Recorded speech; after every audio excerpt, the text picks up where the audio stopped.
Hello everyone and welcome. This is the Silent K and today we're playing some MegaMek. We are starting off, we haven't actually started the battle yet. Hello Varank, hello Mr. McGorilla. It's a pleasure to see you guys. Lovely as always. So last week, we deployed for this command center evacuation mission. We did a bunch of repairs and stuff. Off camera, we had some infantry personnel who had enough XP to go up a level, so I went ahead and did that off camera. Hope nobody minds. I also rearranged the infirmary just a little bit to optimize that. The repair bay, we're still looking pretty rough. Actually, we're not looking that rough right now. We're just mainly waiting for Edinburgh to finish all of her jobs so that we can clear these guys out. We also have, I believe we have a couple of engines being worked on, including the engine for the Marauder and a damaged 240 engine, which I believe came out of the Clint, which is no longer with us. Other than infantry, I don't think anyone had enough XP to do anything with. Giovanna has 20 points saved up, which is enough for Edge, or she could pick up a new skill, but other than that, her options are pretty limited. Let's see, same thing with Hikari. Oh no, he's got 10 XP and no real clues as to what to do with it right now. Same thing with Miss Celtic here. I'm not even going to try that first name. 11 XP. She can use some edge though, so let's go ahead and do that. Now she has 2 points. But other than that, I think we're about ready to send Tonga Lance into the fray. We are trying to evacuate a 3-4 pilot and a lumberjack. We do have a dual sniper artillery turret. The enemies are a striker, a vedette, a 1-3, and a condor, and a drillson.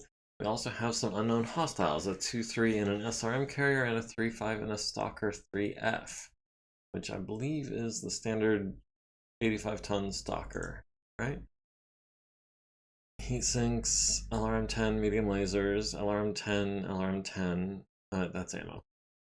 Medium lasers, SRM-6, large laser, SRM-6. Okay, yeah, 2 large lasers. Yeah, I'm pretty sure that's the standard old 3F stalker that we know and love to put double heat sinks into. But honestly, if it wasn't for these unknown hostiles, I would not have been deploying Tonga Lance. It's just that SRM carrier and that stalker, they need to go down quick. This primary op4 Lance is not really that scary, but the options were Tonga and Mariana. Everyone else is, oh no. Some of Gribbly's units failed to load, which I don't know why, because I did transfer them all. Speaking of which, transferring things. Yes, we are now rocking 49.13. I didn't have time to try and set it up last week, but this week we are on the new version. So we will see what changes that brings. Hopefully not too much. Okay, so let's sort by battle value and compact display. As expected, the stalker is the big bad, followed by the SRM carrier, followed by the condor with the 1-3 pilot. And that condor has an autocannon 5 and a pair of medium lasers. Not too scary.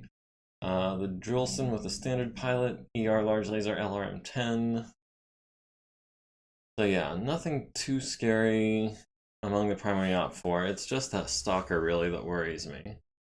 And the SRM carrier with the 2-3 pilot.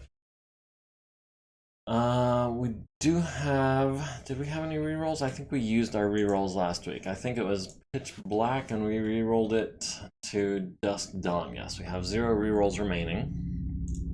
Oh, Didn't mean to click that button. Meant to click this button.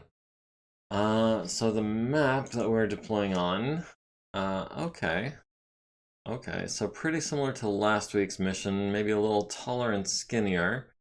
We are deploying in the west. Our evacuating units are deploying in the center. Primary Op 4 and unknown hostiles are deploying in the northeast and the north, respectively.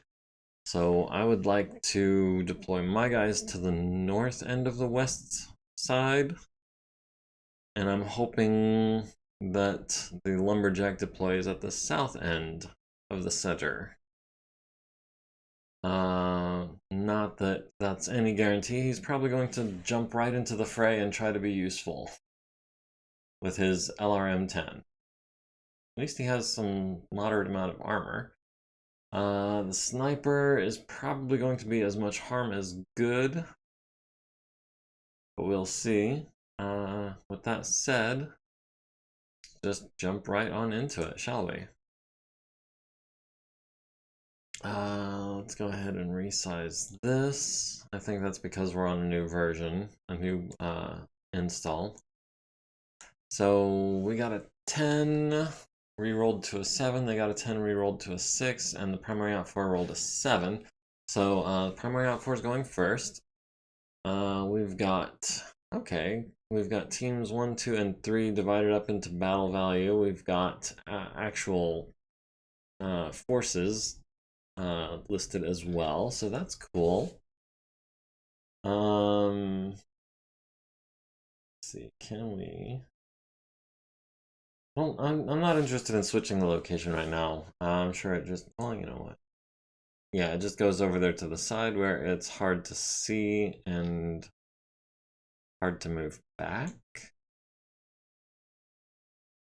Oh boy, are we gonna have to expand this all the way to switch location back? Okay, yeah. So, we are, oh, that was a little quick.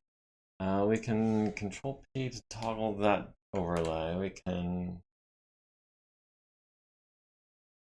Control P, I said, and Control K to toggle that overlay.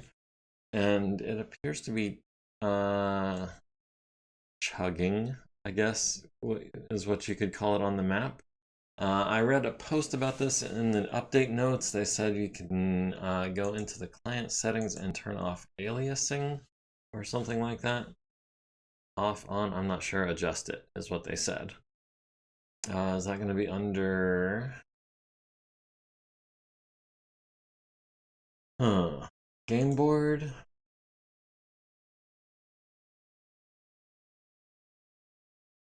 High quality graphics, I think I want to leave that on. That's not anti-aliasing.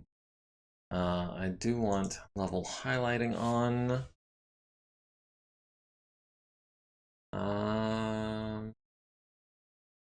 There were a couple other things I want to do. I do not want to skip done when firing all weapons.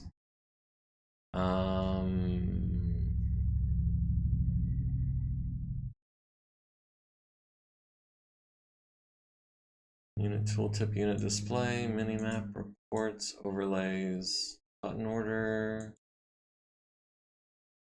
round report, player, okay. I'm not seeing anything as far as anti-aliasing, so I'm not sure what I can do about maybe speeding up the graphics.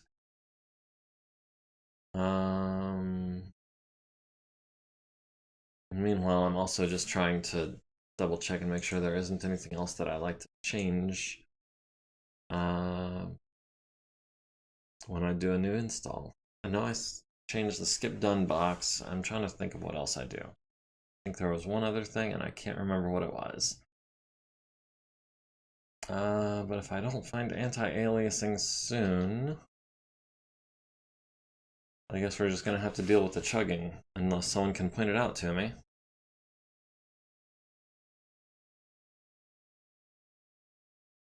So that's the initiative report phase. We can click done on that. Can we adjust this down? Nope. Alright, so deployment phase. We want to deploy towards the north, because that's where the bad guys are going to be. And we want to get our lumberjack off the south, hopefully. We'll have Hoser, I think, start in this hex. Oh, wow. Is that the field of vision now?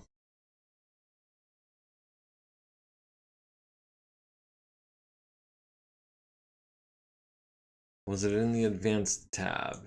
Let me... That's under... What was it? Client settings is under view. Maybe it's under...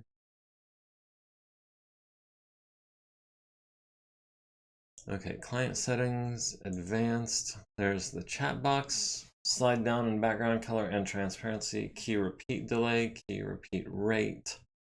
Move step delay, no save nag, and show draw time. I'm not sure what all of those are, but I'm not seeing the one I was looking for. Maybe it's under auto display. No.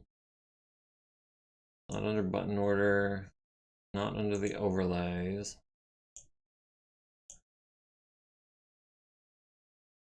Auto display. That just says which pop-ups are visible when.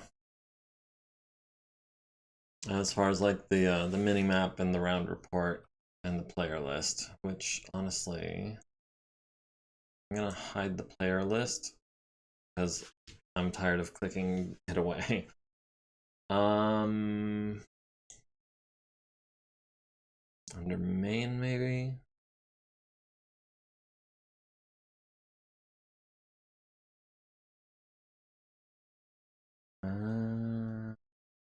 No, I'm not seeing still. So we've got Hoser deploying there. I guess we'll have Ash and her close range archer deploy here. I still don't know what these purple areas represent. Might have to do some research on that. So we've got Condor and then SRM carrier. Those are not friendly units to each other. We've got the Condor, which is primary op4, and the SRM tank, which is an unknown hostile. Hopefully they will engage each other. But just in case, I'll go ahead and deploy Warwolf with Ash for some long-range support against that SRM carrier. And last but not least, Tsubasa with the ER large lasers will go ahead and deploy back here with Hoser. Alright, initiative phase. Again? Oh, this is for round one. That was for deployment phase. Let's go ahead and resize this a bit. Alright, everyone's still got 100% of their forces remaining. We've won initiative with an 11. Unknown hostiles are going first.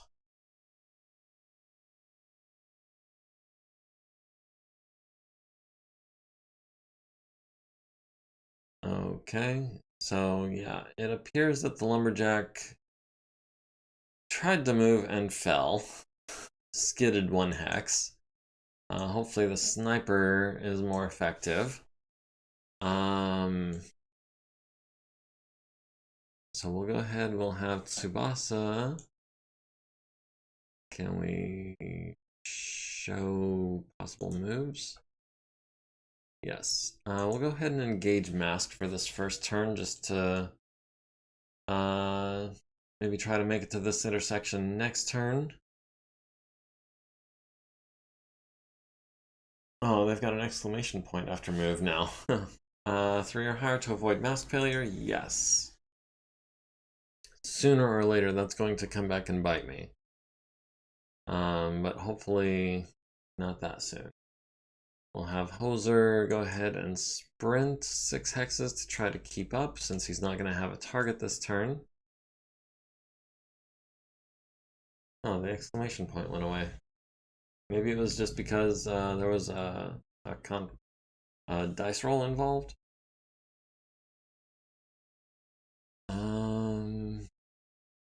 Okay. This is under client settings according to what I saw. I actually took a screenshot on my phone. Let me pull it up and see exactly what it says.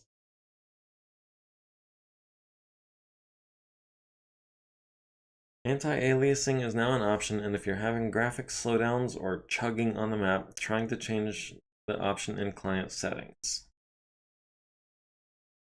Okay, well, doesn't give me any specifics, but it is really chugging. Game board, maybe it's under tile set? No.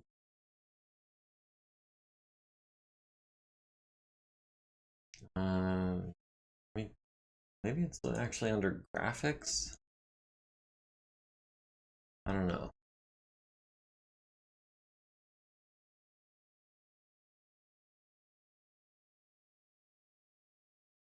We'll just have to deal with it. Unless someone can tell me, I'll just have to, maybe try to get in touch with someone on the Discord between this week and next. Ash can get to within 7 hexes of the SRM carrier. That's long range. He did not move. He has a piloting or a gunnery of 2. So at long range, that's going to be 6s plus my evasion is 8s. I don't think I want to be taking on an SRM carrier when he can hit me on 8s. That sounds a good way to eat about 40 SRMs. Was there a search option you could use to find client settings? Advanced search, maybe?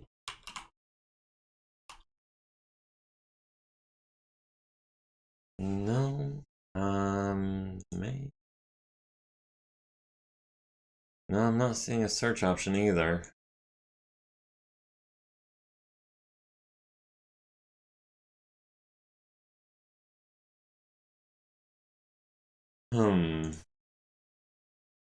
I would expect it to be under auto display or graphics or game board. But I don't want to spend more time than I have to on it. What I think I'm gonna do here gives me a range of 1, 2, 3, 4, 5, 6, 7, 8, 9. I think I want to be 10 hexes away. That way at least he needs an 8. No. Oh yeah, it's still gonna be an 8 to hit me because I've lost all my evasion. Even at extreme range. Jeez. 2 plus 6, yeah, that's just 8. Maybe we have Ash duck down an alleyway this turn and engage that SRM carrier with Warwolf instead.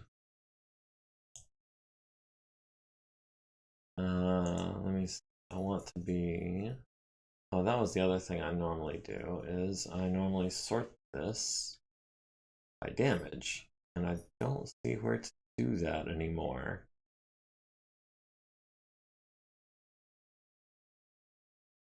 Main.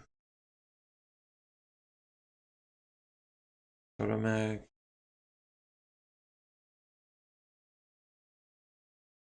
Not under keybinds, is it? No. Game board, no. Unit tooltip display.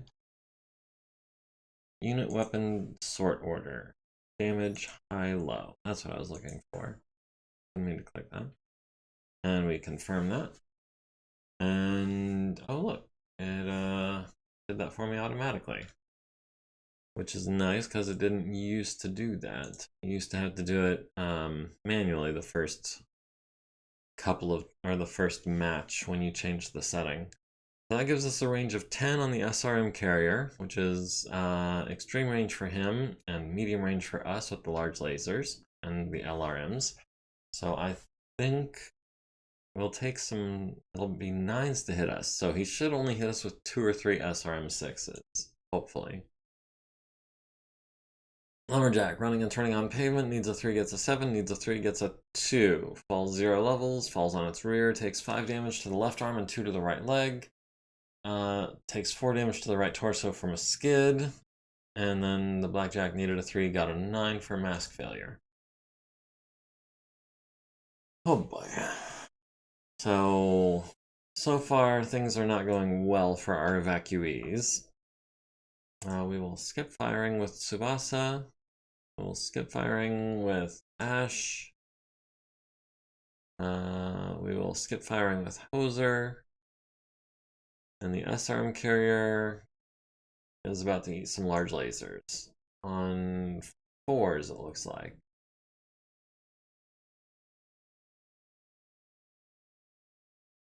Yeah, let's put it right there.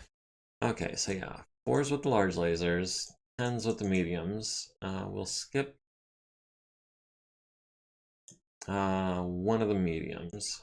We've got 10s with the SRMs, and we've got 6s with the LRMs. We'll go ahead and fire those as well. That puts us 4 heat over, which is heat neutral for this mech. SRM carrier at the Vedette tank. Hits it in the rear with 4, 9, 13, 17, 21, 26, 30, 38 SRMs into the back of the Vedette. It's toast. The Condor hits the SRM carrier in the left side with an autocannon 5, costing it half its movement points, and the left side and rear with medium lasers, stunning the crew and causing it motive damage and immobilizing it. The Condor takes 8 damage to the left side, which hits it in the fuel tank and explodes the Condor. Don't know where that damage came from. The Drillson hits the SRM carrier in the left side and destroys it, so basically we didn't have to worry about the SRM carrier at all. We hit it again in the rear and the right side, and the right side some more. Right side destroyed, yeah, okay, so that was a waste of ammo. Physical attacks we will skip with everyone, because I'm not trying to kick down any of these buildings. Everyone's still at 0 heat. The Lumberjack, since it fell, takes a crit on its right shoulder. We have, looks like 1 initiative going into round 2. We're at 99.6%. Team 2 is at 46%. Team 3 is at 57%. That SRM carrier represents a significant portion of Team 3's forces. And then Team 2 had the Vedette destroyed and the Condor, I guess. I like how much detail they put into the end of round report now. That's really cool.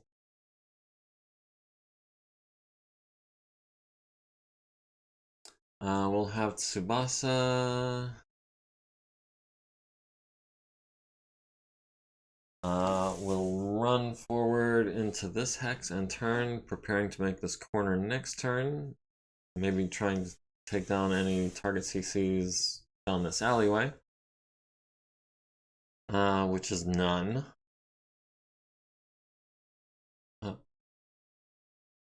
Poser. Might be worth backing up into this intersection to cover this alleyway. I think that's the plan. And then we can always advance or retreat down that road if we need to. Ash is just going to turn around and take back shots on the Drillson. And Warwolf is just going to stand still and take shots at the Drillson. Lumberjack tries to get up and fails, falling on his right torso and left arm. Needs a 6 to avoid hurting the pilot, gets a 10. Needs a 4 to keep from stalling the engine, gets a 7. And then he finally gets up, needs a 6, gets a 7.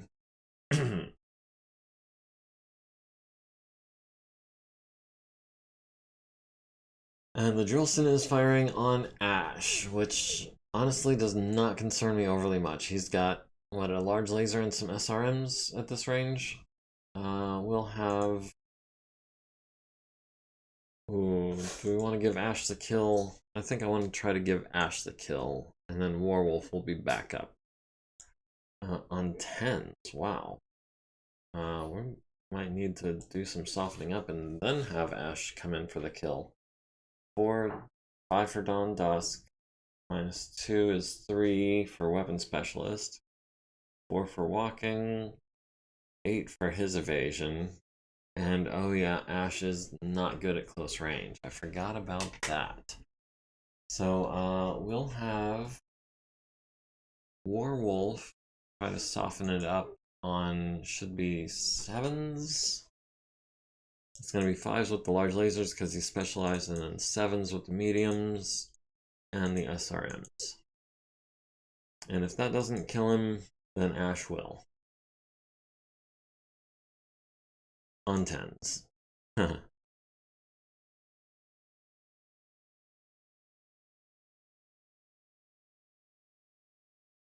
we'll go 3 over with the small pulse lasers because why not? Don't think we're too worried about anything else popping out next turn. Tsubasa has no targets. Hoser has no targets as well. The Drillson lands an SRM on Ash's left leg. No big deal. Warwolf at the Drillson hits it in the left side with a large laser, immobilizing it. Hits it in the rear with a large laser, immobilizing it. Hits it in the left side with a medium laser, and another one to the front. Both the SRMs miss, and then the Archer at the Drillson missing with everything. So yeah, I thought that was overkill. That was not overkill. Tsubasa will be not kicking anything. Ash will go for the kick. On a 1. Yes, why not? Hoser will skip his attack, and then just to be extra sure, Warwolf will kick it on a 2. And neither one of them kills it. Ash hits it in the right side, costing it half of its non-existent movement points, and the Stalker kicks it in the turret, leaving it with 5 armor. Ash is at 3 heat, Warwolf is at 2 heat. Lumberjack fell again and takes a crit on its LRM-10 twice. Team 1 is at 97%, that's us. We're at 97, almost 98%. Team 2, Federated Commonwealth Primary Op 4, they're at 23% with 1 crippled and 2 destroyed. Of 2 remaining, which means there's 1 that's neither crippled nor destroyed. And then Team 3 is down to 1 unit, which is also not destroyed or crippled. Evacuating units are at 74% due to their own ineptitude. The base turrets hopefully have not been firing because I haven't seen any reports about artillery. Yeah, moving on. Oh no, the sniper is firing. It'll land in 2 turns. It says 1, but it means 2. And that is going to be right on top of Warwolf and Ash. I think I want to get them out of there. But I want Ash to get the kill on the Drillson at the same time. I'm not exactly sure. How about we move over here and try to get some eyes on whoever's up this way? We've got jump jets for next turn, so we could make our way to here next turn. Go ahead and do that. We need a 3+ and a 3+ for running and turning. Oh, right, at the start of our movement.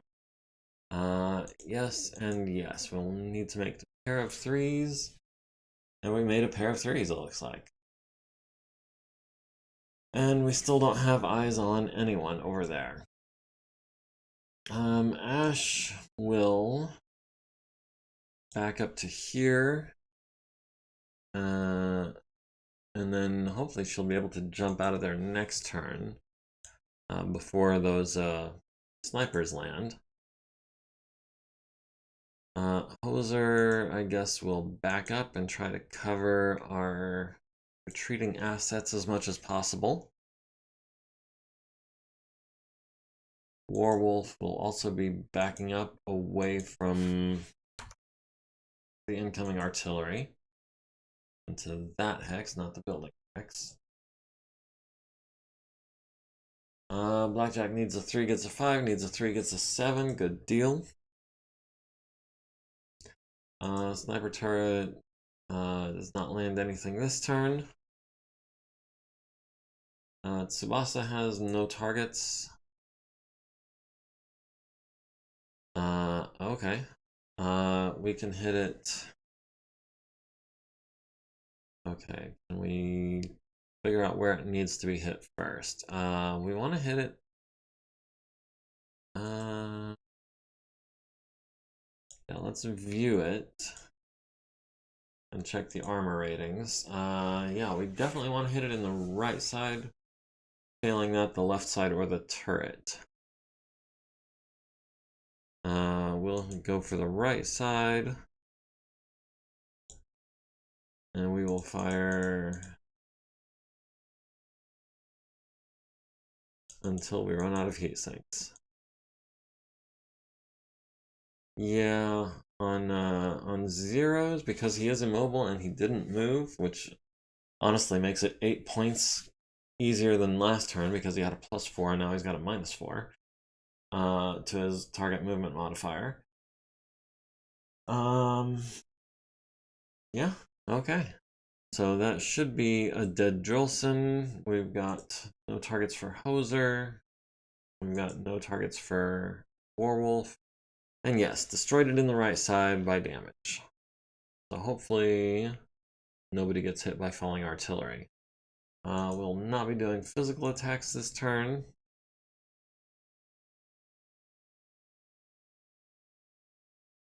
Lumberjack is at 0 heat, so are all of us. We've won initiative. Team 1 is at 98%, Team 2 is at 16%, Team 3 is at 56, almost 57%.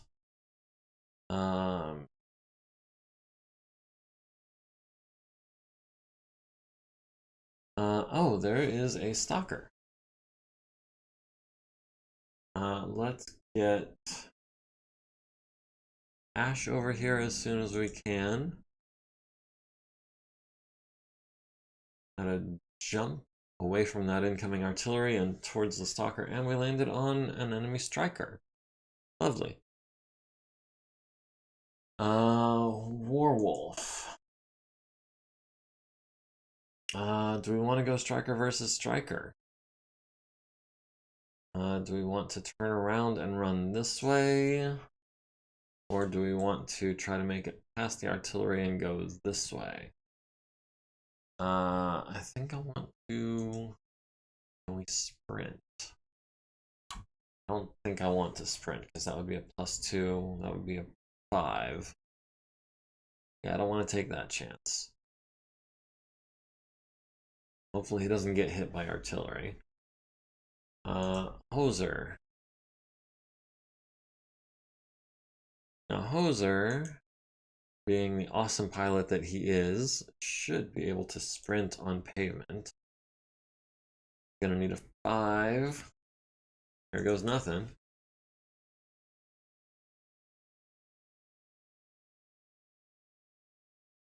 And then Tsubasa does not want to get in behind the stalker because the stalker can flip arms. I think what I'd rather do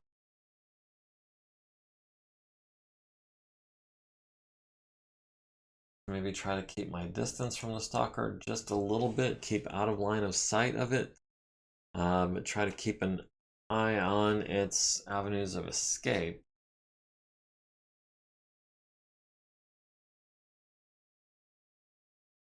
Yeah, I think from here we can keep an eye on whichever direction it wants to go. As if we can do Overwatch Fire or something. I've been playing a little bit of XCOM lately, if you can't tell. Yeah, Overwatch Fire is a thing in that game. It's not a thing in this game. If he crosses our field of vision, we do not get a chance to shoot at him. I have to remind myself of that.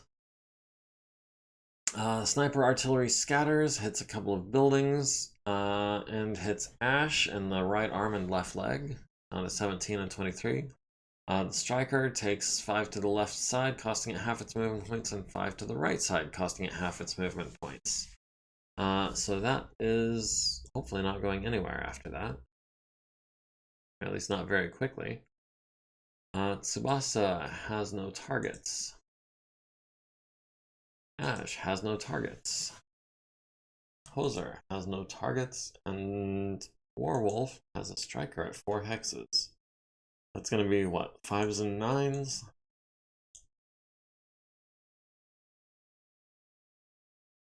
We'll throw in an SRM 6 and wait, 9 versus 10. I think that'll. I was planning on doing the LRMs, but I think I'll do the mediums and the SRMs instead. We'll do all but one of the mediums, and that puts us at 1 heat for the turn. Striker, missing Warwolf on a 10. Warwolf at the striker, hits it in the turret, hits it in the rear with large lasers, but does not do any more damage than that. Physical attacks, we've got none from Tsubasa. Ash can kick the striker in a random side on a 5. Love to see that. Warwolf does not have a target. And we missed, but we did not fall down at least, so that's good. No one's got any heat except for Warwolf, who is at 1. We've won initiative again going into round 5. This striker has how many movement points? Only moved 1 hex. Cruised 1 hex. He is a 2-3 vehicle now. Let's go ahead. We'll have Ash run this way. Needs a 4. We hopefully can make a 4. If not, we'll skid. Hopefully not off the map. Tsubasa would like to get eyes on the stalker. Can we withstand a barrage against the stalker? 2 larges, 4 mediums. Let's try to be a little evasive, even if it means sacrificing our 2-hit numbers. Oh yeah, we are 5 hexes from a stalker, which is not a terrible range for him with his large lasers. Hoser will continue sprinting to get into the action.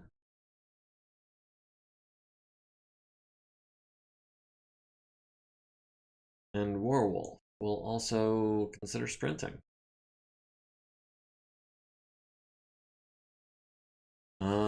Stalker needs a 4, gets a 5. Archer needs a 4, gets a 5. Lumberjack flees the battlefield. That is our objective complete. Now if we can just take out this stalker, hopefully in a way that it's salvageable. We can fire a couple of 6s and be 2 heat over, or we can skip one of the 6s for a quartet of 8s. Yeah, we'll go 2 heat over for 4 8s. And hopefully we don't get our butts kicked too badly.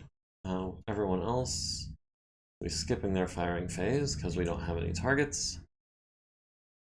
Stalker needing 8s and 10s, misses with both larges and both SRMs. We hit him in the center torso with a large laser. We hit him in the right leg and right torso with mediums. So that round definitely goes to Tsubasa. Physical attacks, we've got nothing happening. The Stalker and the Blackjack are both at 2 heat. Everyone else is running cool. We're at 92%. Team 2 is at 10%. Team 3 is at 54%. And I guess we won initiative because... what was that? He ran 2 hexes. He ran into that hex, and he's not even evasive. Do we back up into LRM range? He does have 20 LRMs. But we've got a pair of large lasers at the same range bracket, and that takes us out of his SRM and medium laser range. Yeah, I think 7 hexes is where we're going to be. Partly because it's evasive, partly because it gives us a little bit of distance between him, and I don't want to get into melee range. Ash can get into melee range. It's not going to be the best for her lasers, but I'm looking forward to using that hatchet. Hoser will continue sprinting. No, not into that hex. A little bit of that chugging action going on.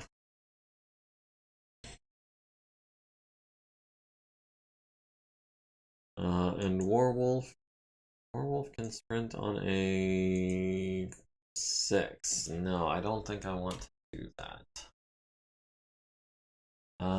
If we go there, we would have to really botch it to skid 3 hexes off the map.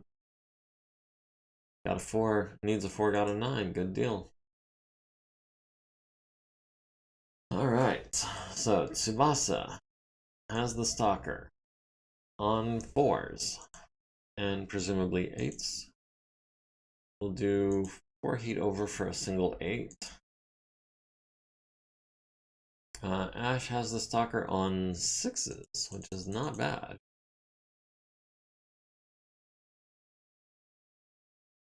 We'll go to 3 heat over on 6s, try to knock him down with laser fire. Hoser unfortunately does not have a shot, nor does Warwolf.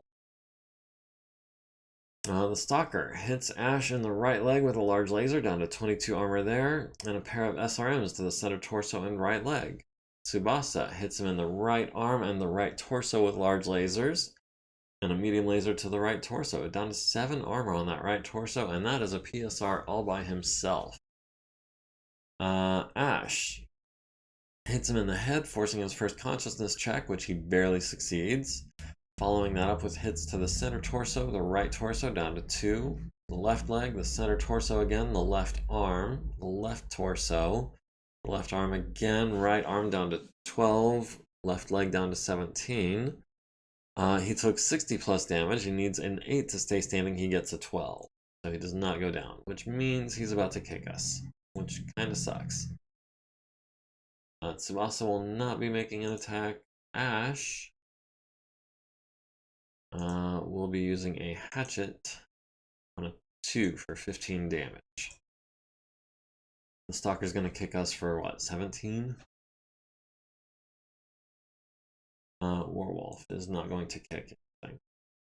The Stalker kicked us for 17 in the right leg. Ouch, down to 3 armor. We hit him in the right arm with the hatchet. He's down to 11 structure there. We needed a 2 to stay standing. We got an 8. Oh, we could have forced a PSR out of him if we'd kicked him.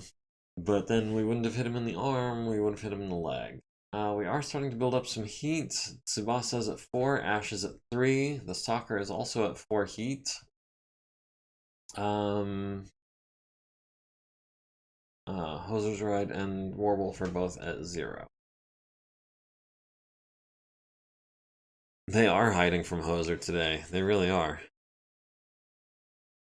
He hasn't gotten a shot off since he deployed, I don't think.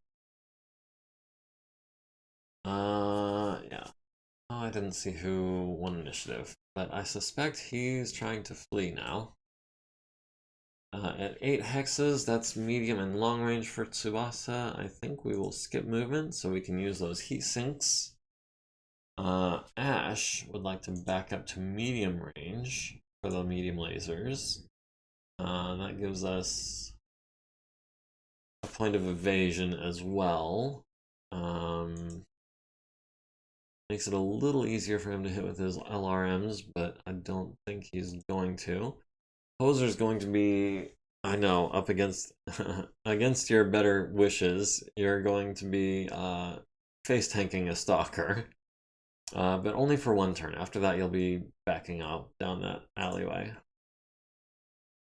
And Warwolf will be joining you at a range of 3 hexes, which actually the Stalker's probably going to shoot at Ash. Interesting. Ash is more evasive and at worse range bracket. Needs 6s with the large laser, needs 8s with the SRMs, so we can expect a couple of hits. Meanwhile, we've got him on 5s and 7s. So I feel like we are probably going to come out ahead on this one. Let's go ahead and throw in some PPCs real quick before I forget.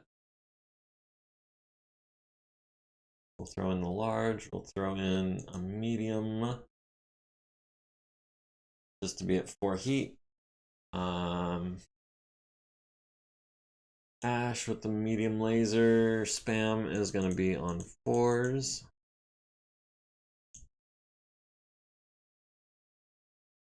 That'll be heat neutral with everything that's within range. And last but certainly not least, Warwolf and his own stalker. That's going to be 3s and 5s.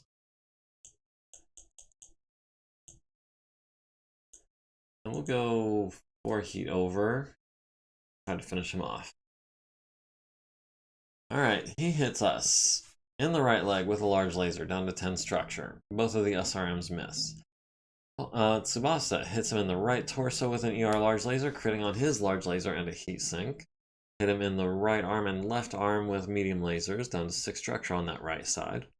Hoser hits him in the left torso twice, down to 0 armor, and the left arm once, down to 0 armor.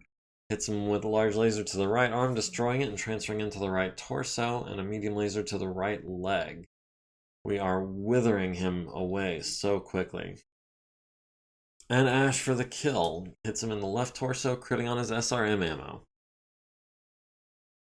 He auto-ejects. I don't know if the pilot survived, but that is... I think I want to call that match.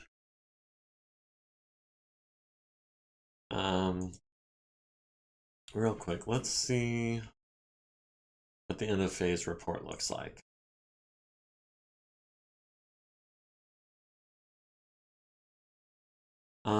We got some people at some heat.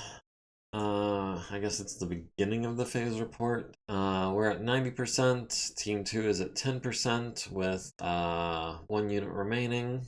Team 3 is at 0%. What unit is remaining?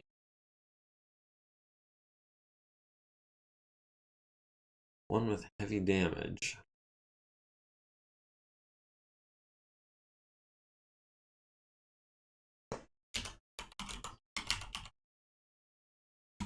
Oh man, even the chat is chugging. Alright, everyone admits defeat. We have pulled it off.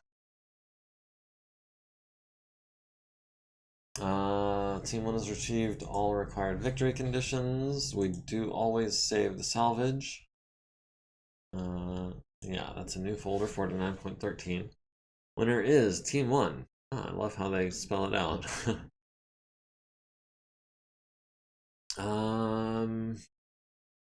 Oh, the striker never got finished off.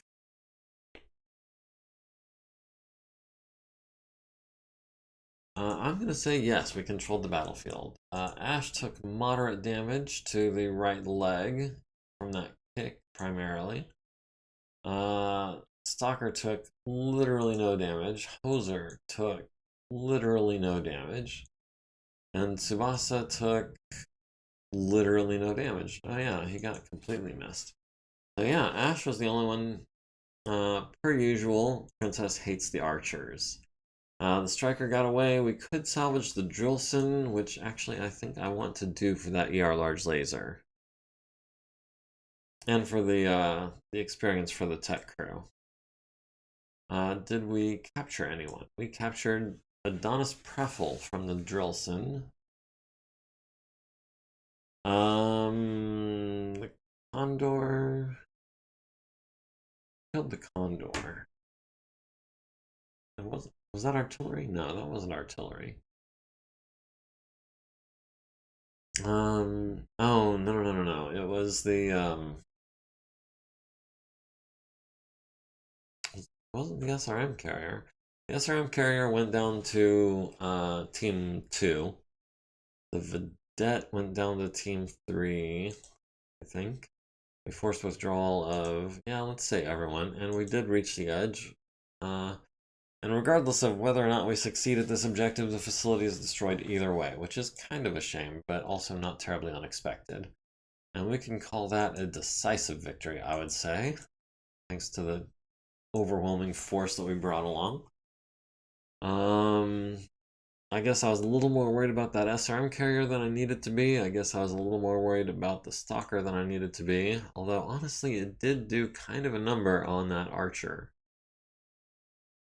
Who do we have? I don't think we have anyone that can get started on the Orion. That's Endosteel. The Marauder is Endosteel. The Wolfhound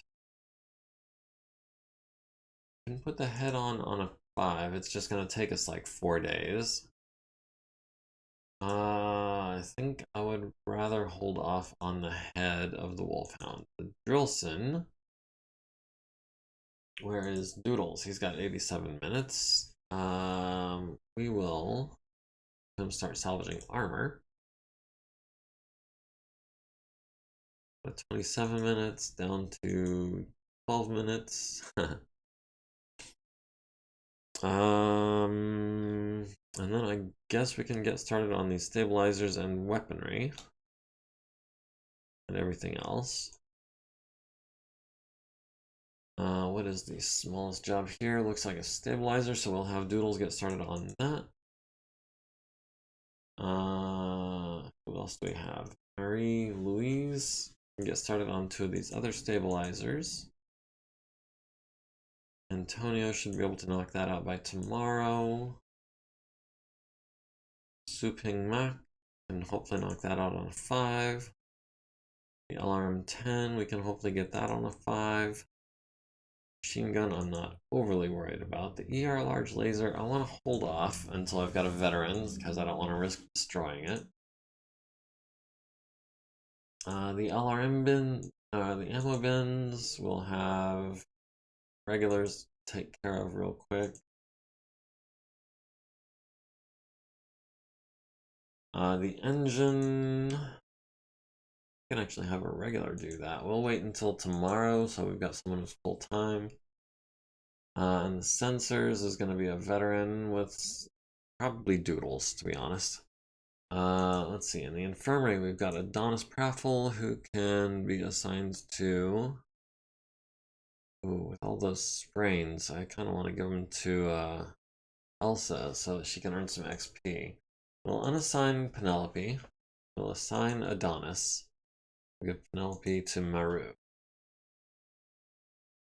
Because I'm trying to get a second elite doctor as soon as possible, obviously. Is that it for the repair bay for today? I think it is. Our next mission will be in space, a blockade run escort. That is Prissy Griffin in the Leopard Shark and a Chippewa trying to escort a dropship, which does not seem to appear, against quite a lot of enemy forces. Like an unfair amount. That is 7,500 in primary Op 4, plus 9,000 in Op 4 aircraft, plus additional Op 4 aircraft for 3,500. That's a total of 20,000 right there, plus 11,000 of Op 4 aircraft enemy. That's 31,000 battle value. Can we get away with refreshing those odds? Because re-rolling is what I meant to say. Our task is to escort an allied dropship attempting to run an enemy blockade. Additional allied support will be provided. Liaison will deploy alongside your force in a battle mech. No, in a Chippewa, it looks like. Yeah, I think the Chippewa is our liaison. I think the additional allied support glitched out and never appeared. And then we've got enemy air support bombers, bad intel air, additional enemy units are present, and enemy air support bombers again. Those are on approach and will arrive shortly after the start of the battle. Escort all of the following forces and units to the destination edge. It doesn't give me any forces, although honestly our choices are very limited. Enough firepower to destroy the invisible dropship outright? Yeah, enough to destroy more than we can throw at it. Even the leopard shark is only worth 3,700 battle value. So I don't know if I'm actually going to play this mission. We've got PPCs, we've got lasers, we've got LRMs. We've got 36 LRM shots. We could deploy some mechs from the drop bay, but yeah, I don't think that 3,700 points against 31,000 is something that I'm going to even attempt. But I tell you what, give me just 1 minute, you guys. I have to take care of a call of nature. If you would like to discuss amongst yourselves how to proceed on this mission, please do so. I'll be back in just a minute. Let me mute this real quick first. Oh.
Okay, thank you. Sorry about that. I appreciate your patience.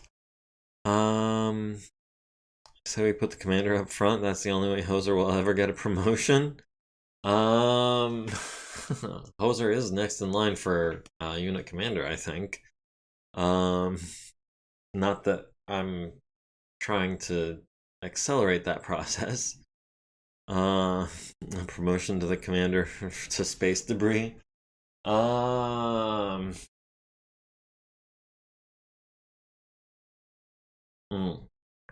Hoser would not be a good commander. Is that what you mean? I mean, he's got the XP, he's got the piloting skills. It's just the leadership that he's lacking. And honestly, our current leader is still working on that. You just hire an artist to paint his mech. Okay, so what are we going to do here? My vote goes for regenerating the bot forces and see if we can get something a little more reasonable. Other options include, I suppose, playing it as it stands and hoping we don't lose our dropship, or just ignoring it altogether. Or alternately, we could manually remove some of these enemy forces to make it a little bit more reasonable. But honestly, I'm not a big fan of space battles in the first place, and I wouldn't mind just skipping it. Oh, preserve 50% of Wing 2. So we are actually supposed to be bringing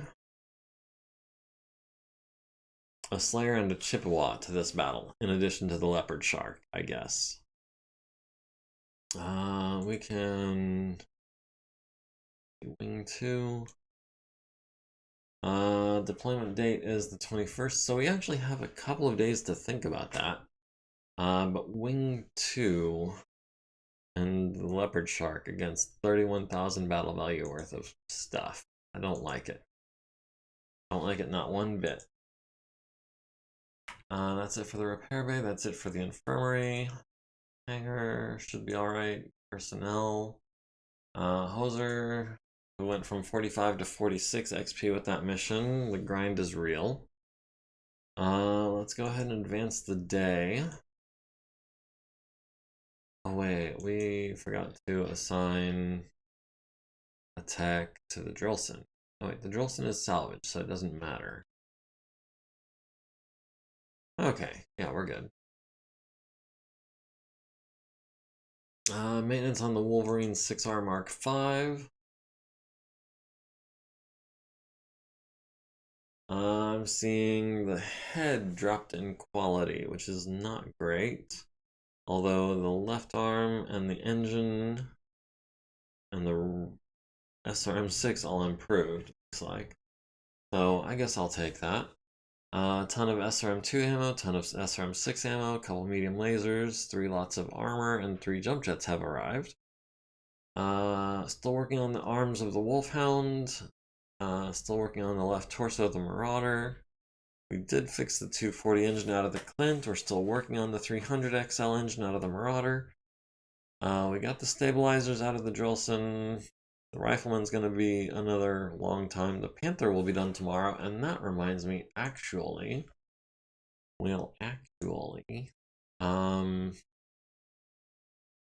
me sort my mechs out here by weight, as I like to do.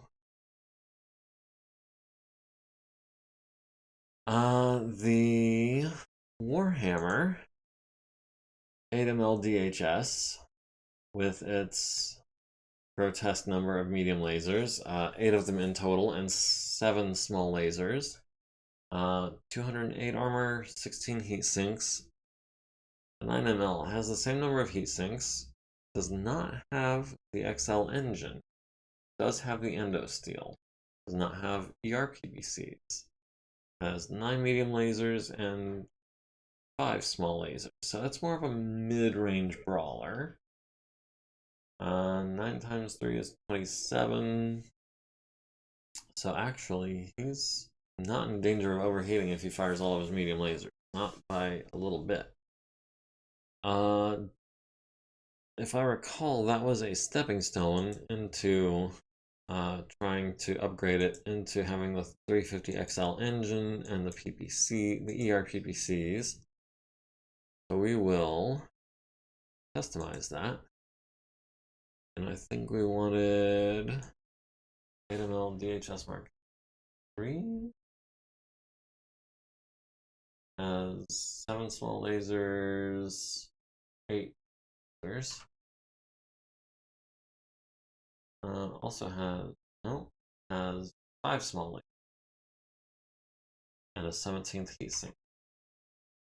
We'll go ahead and make it into a backup Mark III. That'll take us not too long, 20 some odd days. Who can we have work on that? How about not Suze? It's going to be a regular tech because I don't want, we don't have any green techs. So that'll be a 10 plus for Ethan Labrie. I don't mind having him do it because he has no XP because he just became a regular. So that is the Warhammer being refitted again. And that was what, the Panther will be done tomorrow, was it? Yeah, the Panther will be done tomorrow. The repair bay, we're still waiting for people to come back from the field. The left torso on the Marauder will be tomorrow. The right torso, can have Penny do that. It'll take about 4 days. Or we can have her do the head in the same amount of time, but on an easier roll because it's easy to maintain and not endosteel. Yeah, we'll do that. The gyro, we can have not on a 7, no. Yeah, that's gonna be an Ediborg job because she'll be able to do it on a 5, and I really don't want to have to pay for a new gyro. And even on a 5, there is a chance we will have to do that. So the Drillson, I'll have Doodles take out the large laser. We'll have Mary Louise take out the engine.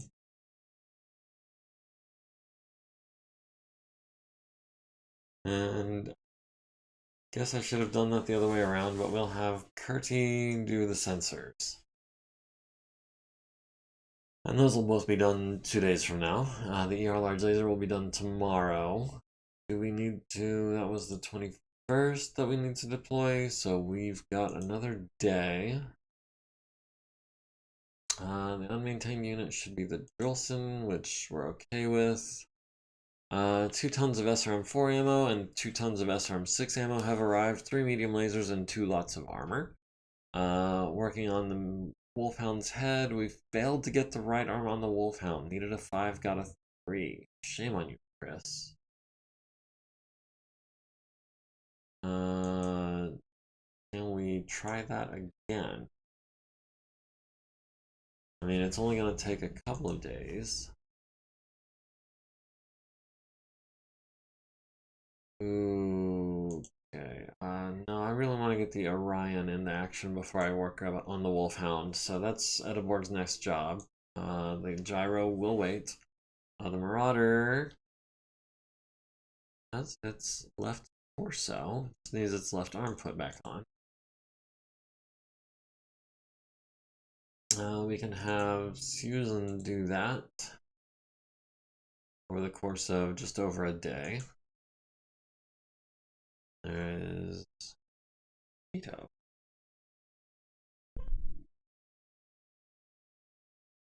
Are there any plans for the Wolfhound?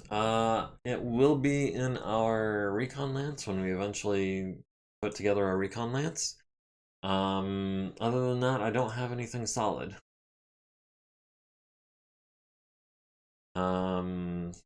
As far as like who's going to be piloting it or what else is going to be in the Lance, I've got some ideas. What else is going to be in the Lance? And that's going to be things like a Jenner maybe, and a fire starter, and potentially an assassin.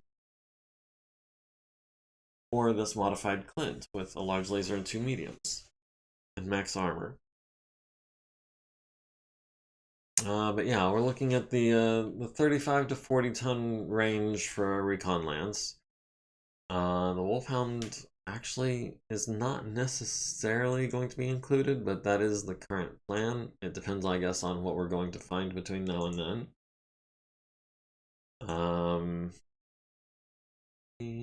Yeah, we finished that engine, so we can install it.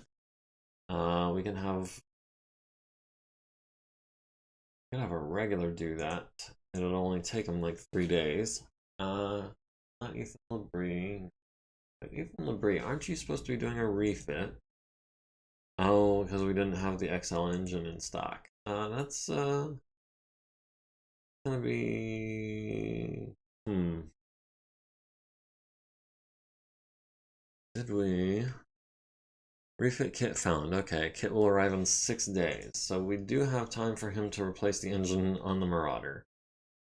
Wait, how was that Class C? It was Class A last time. Well, that's a bummer, but at least we can do it on a 4, and we can do it in 3 days. So that is the plan.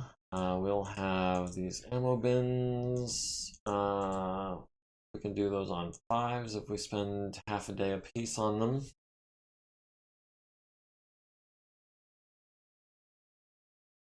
George Valdez next up. Nice and Antonio. And then after that, it's just reloading, which I guess is going to be Zulfikar. Oh man, eating up our SRM ammo already. Jeez. What are we looking at for SRM ammo?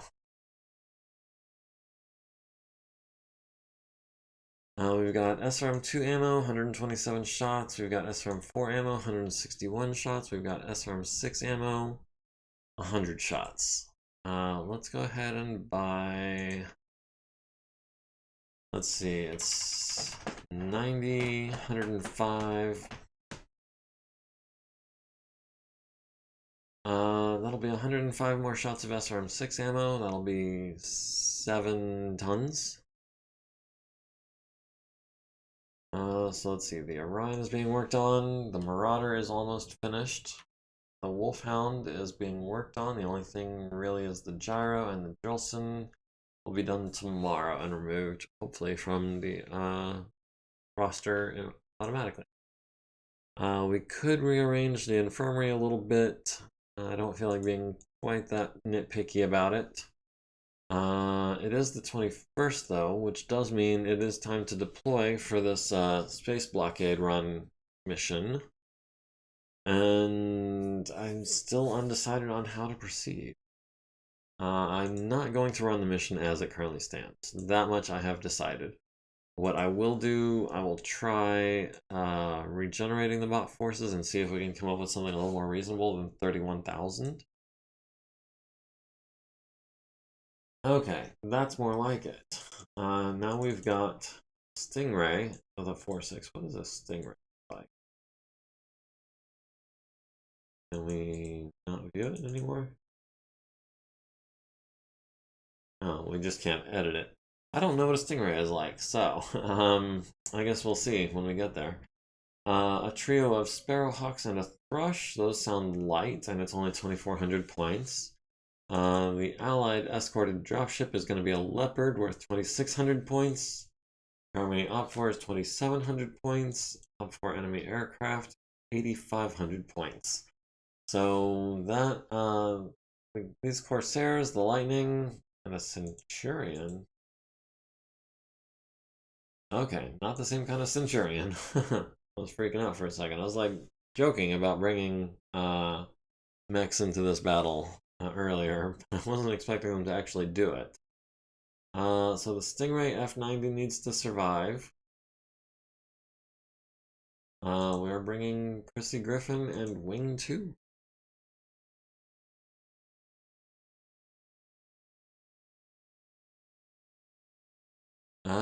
Do we want to go ahead and throw in Wing 1 as well? I think we can. I don't think I want to risk them. We're just going to be going full throttle, straight ahead, direct to the other side of the battle. And hopefully our escortee will be doing that the same. That said, we've got 47 minutes left of the stream, roughly, so we can, I guess, go ahead and try and knock that out.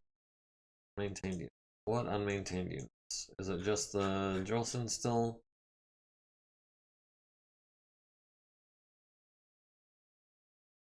Jolson and the infantry, which I still haven't gotten around to doing. So, yeah, we'll go ahead and advance the day. Maintenance on the Sholigar. Everything is good. Another ton of SRM6 ammo, 4 more medium lasers, another lot of armor, and a jump jet have arrived. We've got the Marauder's arm back on. We're still working on the head for the Wolfhound. Still working on the right arm of the Wolfhound, the left arm of the Wolfhound. Oh yeah, Fred Modra only has 120 minutes a day. That's going to be another couple of days on that left arm. We're still working on the right torso for the Orion. Still working on the engine of the Marauder. We did get the engine out of the Jolson and the sensors, and the Jolson has been removed from the unit roster. Best aero group is a Banshee, a Centurion, and a Vulcan. Are those all actually aerospace fighters, or are those just the best mechs for an aero group? Because I would argue that a rifleman needs to be on the list if you're going to do it that way. Or is it just that those are all fighters? We did find some SRM6 ammo, and that'll be arriving over the next few days. 1 through 5 days looks like. And I did not get a notification that there's a battle today. That is because it's tomorrow. Right.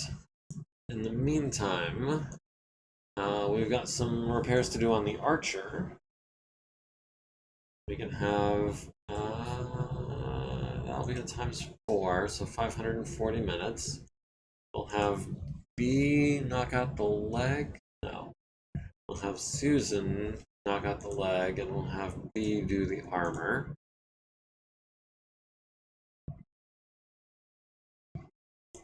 on 3s and 5s looks like, and a 7. Ooh, we lost 7 points of armor trying to do that on a 7. We will spend 140 minutes on it because we don't need the time right now. They're all arrows that share names. I see, yeah. I figured as much. I just wasn't 100% sure. So the Orion is getting its right torso tomorrow. The Archer is getting its right leg tomorrow. The Marauder is getting its engine tomorrow. The Stalker just needs to be reloaded. Also, someone with 45 minutes. Ostya, I can reload those. The Vulcan is legit though, one of my favorites. I'll keep an eye out. Is Edeborg free? No, Edeborg is not free. Edeborg is putting the torso on the Orion, if I recall. But after that, she'll be doing the gyro on the Wolfhound because everything else is all of our all the rest of our stuff is going to be aerotech time. Actually, Hattie's still got that concussion. The Marauder and the Orion are still being worked on. Tonga, we have Mariana Lance that we could be deploying, but I don't know if I want to necessarily. Maybe down here in this corner.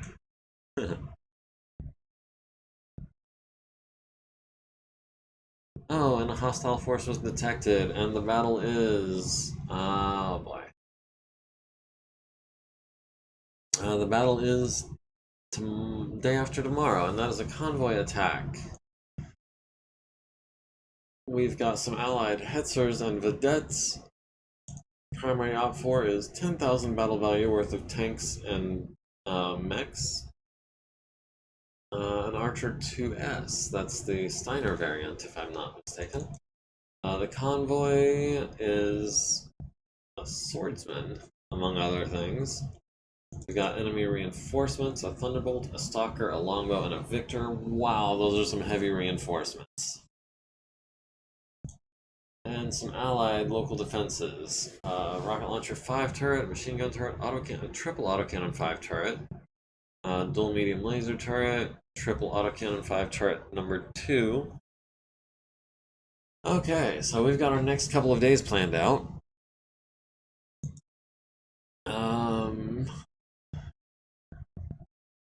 Yeah, everything should be ready to go onto the 23rd. Should have almost everything done by then. Alright, blockade run escort is today. Deploy a force, that's been done. Maintenance on the Stuka. It remains to be in very good condition, mostly A's. A couple tons of SRM ammo, medium laser, and a couple tons of armor. We got the right leg fixed on the Archer, we got the head on the Wolfhound, we got the right arm on the Wolfhounds. The left arm should be tomorrow. We got the right torso on the Orion, nice. We got the engine in the Marauder, and we got the rifleman refit in, what? 56 days, 57 days, something like that, I think. Let's see, the infirmary is starting to clear out. Dr. Chocolates is down to 16 patients. Al-Jurdani actually needs to be the one getting all the XP now. So we can take 5 of these patients.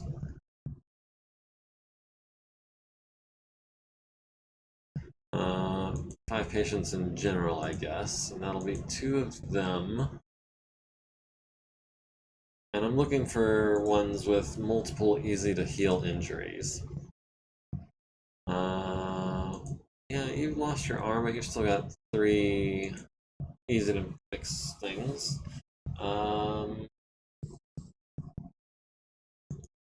Yeah, there we go. And we'll give those all to Elsa.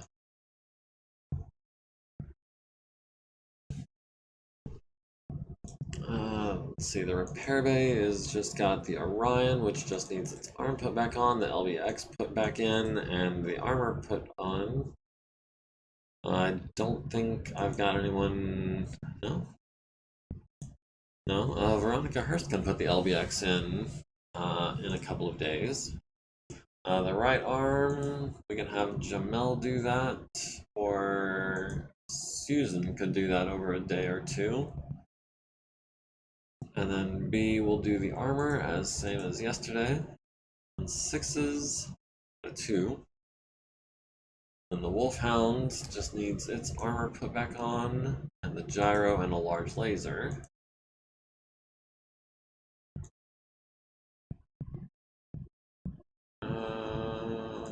Oliver, you've got lots of XP.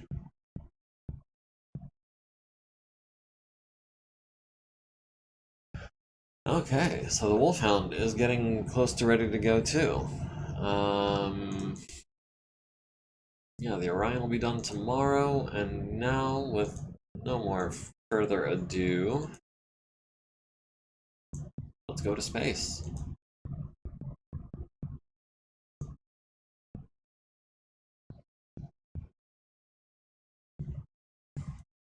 Alright, we'll sort by battle value. We'll go compact. Holy crap, the Chippewa is worth more points than the Leopard. What are the odds?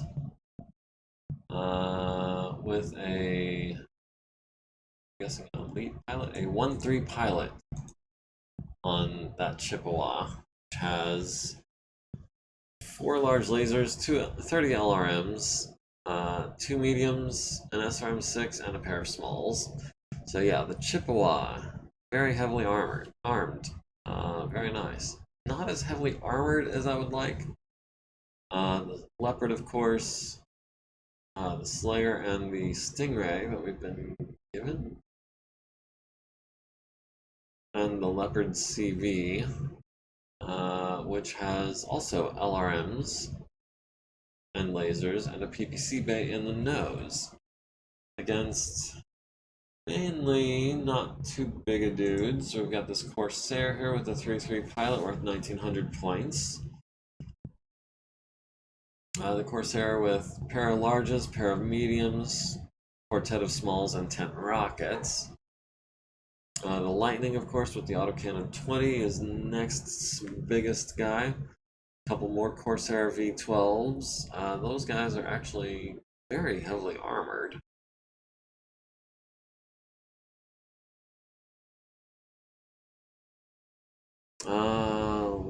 Another Lightning, although this one piloted by a 4-4, which I guess is a little less scary than the 2-3.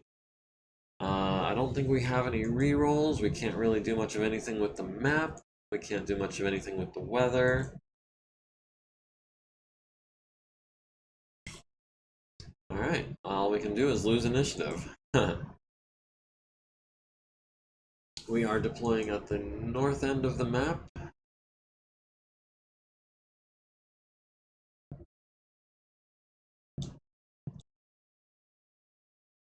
We organize these guys a little bit here so we can see as much of the map as possible. Turn off aerospace when I play. Yeah. I don't want to turn off aerospace completely. I like the interaction of like strafing runs and bombing runs on a ground battle, but space battles are where they kind of lose me. I have a hard time really figuring out acceleration and momentum and things like that. Okay, why is it not letting me deploy?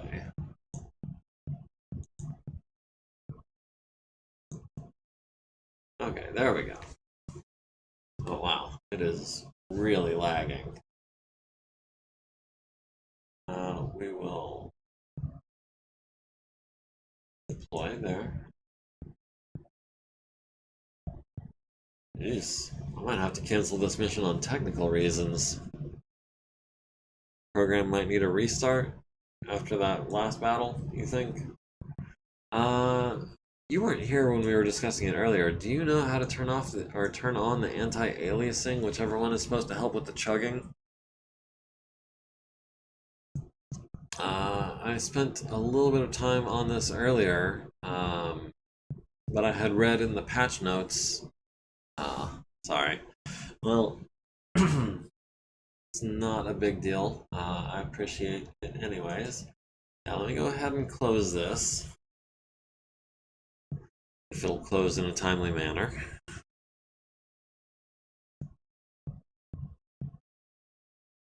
Oh, it's thinking hard.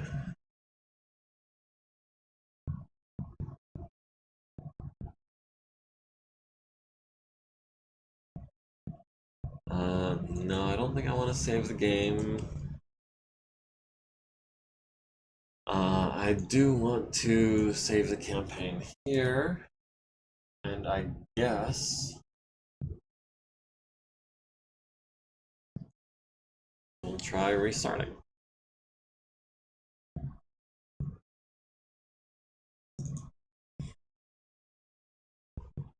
And see if that helps any, or if it's just a problem with the map being so big that it's gonna chug one way or the other. Tried and true, yeah.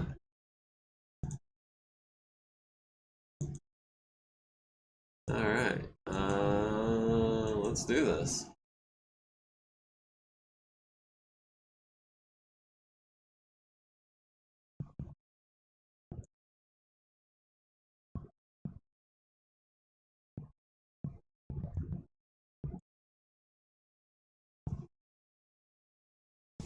Okay, it already seems to be going a lot faster.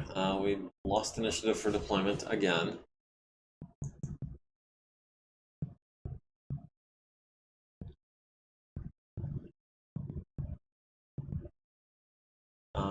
Can we zoom out far enough the numbers go away? Yeah, we can. Okay.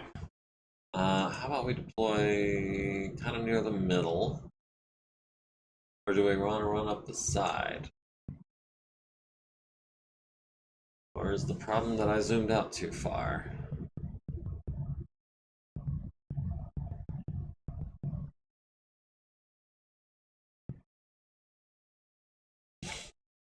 Okay, I think maybe zooming out to that degree is what's causing it. Oh yeah, that definitely helped. Maybe that's a little too zoomed in. Let's see what my computer can handle. Yeah, we'll deploy the leopard there. So we've got a Chippewa here.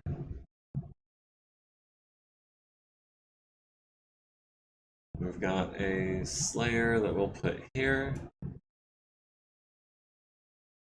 And last but not least, the F90 that we're trying to protect goes there. Initiative phase, we have 1. We are at 114% of our battle value. How does that work? Team 2 is at 100.69. Don't know where those other 900 points came from.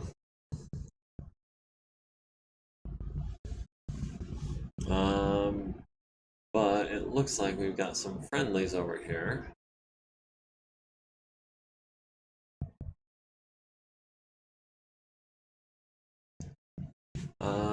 Okay, so those are red and yellow's friendly Davians, right? I don't think it is.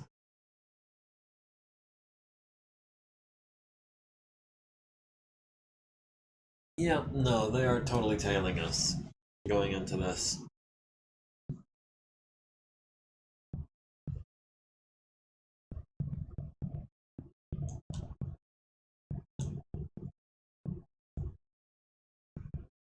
Okay. How much can we accelerate? We've got 2, 3, 4, looks like.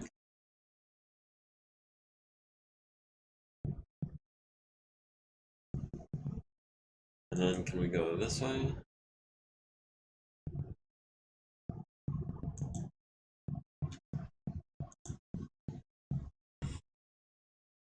Yeah, I don't know if turning it off and turning it back on really helped that much. It still seems to be lagging pretty badly.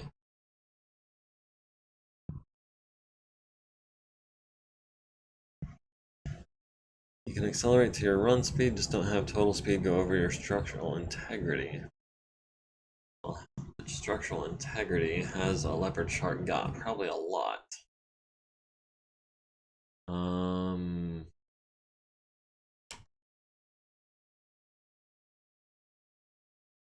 Yeah, I think I might have to bail on this mission for technical reasons. Sorry about that, guys, but this is nigh unplayable.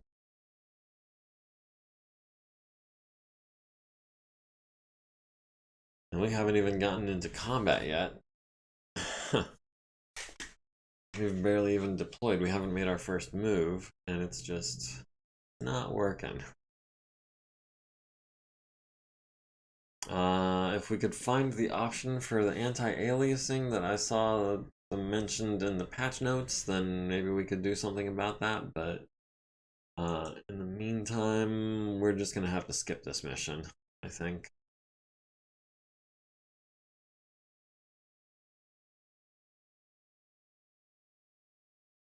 Yep, we're going to remove that scenario altogether.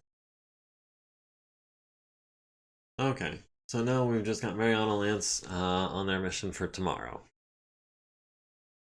And I do apologize. I didn't want to skip that mission. I really wanted to try and go through with it and deal with the damage that we took. But, I mean, we spent, what, 10 minutes on that and didn't make any progress at all, really? So yeah, I'm not trying to subject you guys to watching me stare at a non-moving screen. What have we got in the repair bay? Just the Orion, which is being worked on, will be done tomorrow, and the Wolfhound, which is waiting on its gyro. Is that a Borg free yet? That Borg is finally free. She can do the gyro on a 5. And it'll be a couple of days before this convoy attack mission resolves and we get our people back from that. We did also get a medium laser and 4 lots of armor and a jump jet in. We failed to get the right arm attached to the Orion. Susan rolled a 3.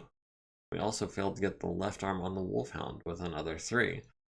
We did successfully put the LBX on the Orion with a 3. It's funny how that happens. Who can we have? B, put the arm back on, needs a 4. And then Loney can put the arm back on the Wolfhound on a 6. Why is it so hard? And he's a veteran. I could bring that down to a 5 with an elite. Could have Chris available. Well, I hope I don't break it. Convoy attack is today. So what are we up against exactly? We've got Carl Sinclair in the Atlas. We've got Wyvern and his Archer. We've got Petra and her Banshee. And we've got Yarvik and his Rifleman. We also have a Hetzer and a trio of Vedettes on our side. And we have some turrets on our side. We are trying to destroy a convoy, which is 8 units. Primary op 4 is 8 units. Enemy mech reinforcements. Yes. 4 very heavy units. And we've got 1 reroll. This is currently a daylight, clear, calm weather conditions. Heavy urban map. Where are they deploying? Local defenses are deploying in the center. Enemy mech reinforcements are coming from the northwest.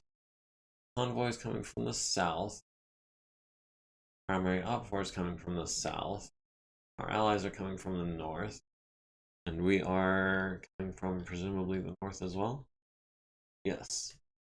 So we're going to be heading from the top down. They're going to be coming from the bottom up. And then they're going to be getting reinforcements from the top left. Which doesn't seem fair. But if we can destroy half of the convoy or half of the escorts, ideally, because I believe we're going to get some support points for every surviving unit of the convoy that we can capture.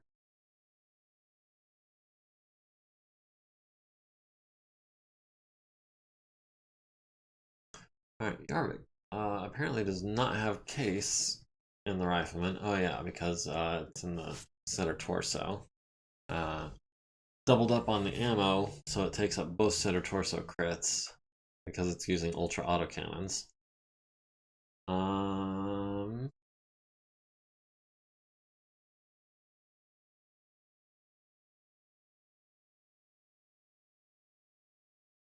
Right, trying to just get teams listed here. Okay, so it's green versus red, looks like. No team 3? Okay, I'm happy with that. It'll be the first mission we've had in a while where we didn't have some unknown hostiles coming in and barging into the battle, making their presence known. Let's see. Team 1. We've got these allies, we've got fences. The big bad is going to be the reinforcements at 2100, 2019, and almost 1900. The enforcer with the 1-3 pilot is actually the biggest bad in the primary op 4. He's got an autocannon 10 and a large laser, which is not that scary. That autocannon 10 could really hurt. Large laser a little bit less. The main thing is that he's going to be scary accurate with that thing. But if we can knock him out, that's a big part of their forces. The Cataphract also has the autocannon 10 and a PPC, and I believe it has the heat sinks to use them both. But it only has a 3-5 pilot. Only has a better than average pilot. We've got a reroll. How do we want to use it? Do we want to use it? Or do we want to just annihilate them down these alleyways?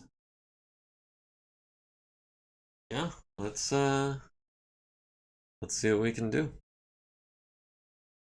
We've lost initiative going into the deployment phase.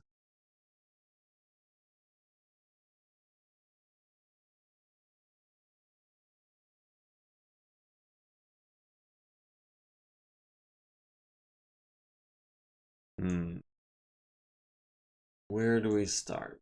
We've got 3 alleyways, or 3 main paths that we can go from north to south and south to north. We've got a couple of diagonals, but really just those 3 if they're coming from the south. How about we put the Atlas in the center, the Banshee on one side, and then the Archer and the Rifleman on the other side? I don't know. I'd be worried about some of them getting overwhelmed. We could put them all in the center and just converge on this section here and try to hold them there.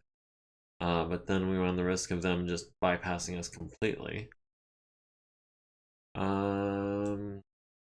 Also, we can't actually deploy everyone in a straight line. We do have this other hex here that we could use. And in fact, I think I want to do that. Wyvern is in the fastest mech, so we'll have him start off to the side. So he can move, I'm guessing he's going to move 4 hexes on his first turn because he's going to walk so he doesn't slip. Okay, so we've got a Hetzer over here. We've got a couple turrets in the middle. We'll have the Atlas front and center.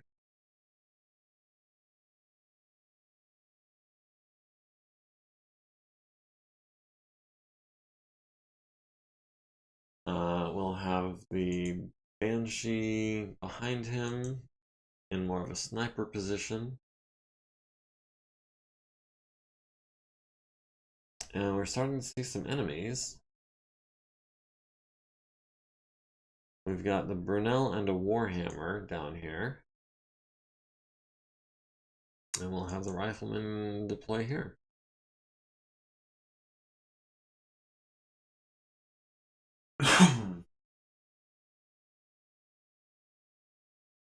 Alright, we've lost initiative for round 1. Everyone's at 100% looks like.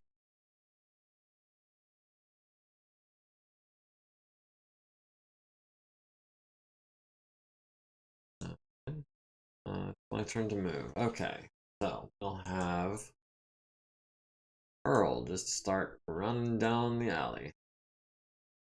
He's got LRMs.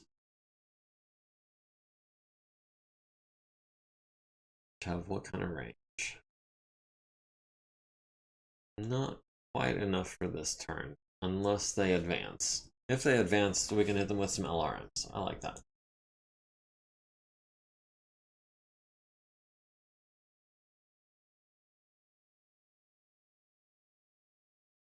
Let's see. Petra with the PPCs has significantly less range, so we might as well sprint. No, we can't sprint because Earl's in the way. That'll be a run then.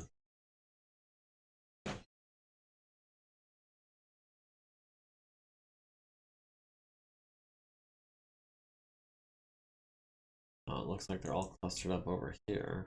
I see a Bulldog, a Brutus, a Cataphract, and a Crosscut.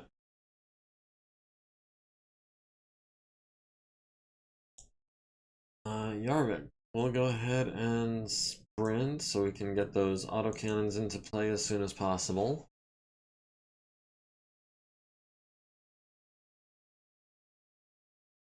And Wyvern is going to walk this turn, probably sprint next turn. Yeah, I'm not trying to sprint on pavement and turn at the same time.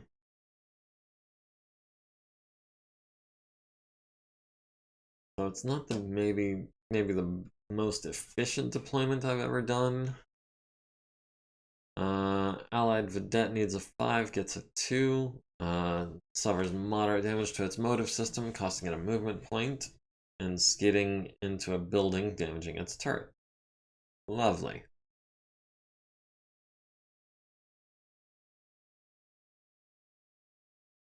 Nearest target is out of range. Oh, yeah, well. And we sprinted.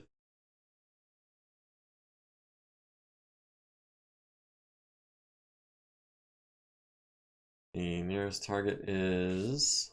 Oh, they moved forward, so we should be able to get them with some LRMs. We've got the Brunel on a 12. Well, we might as well take that. And then we'll probably slow down to a walk next turn so we can take advantage of our range advantage.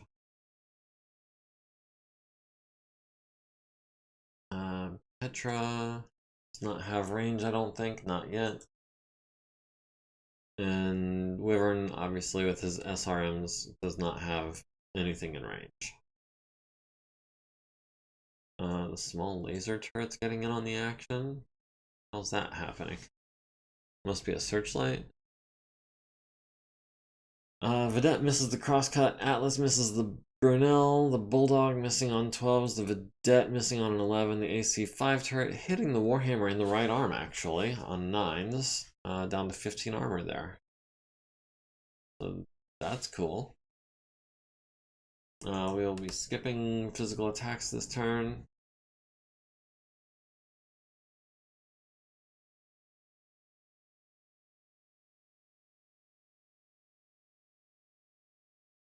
No one's building up any heat yet. We've lost initiative again.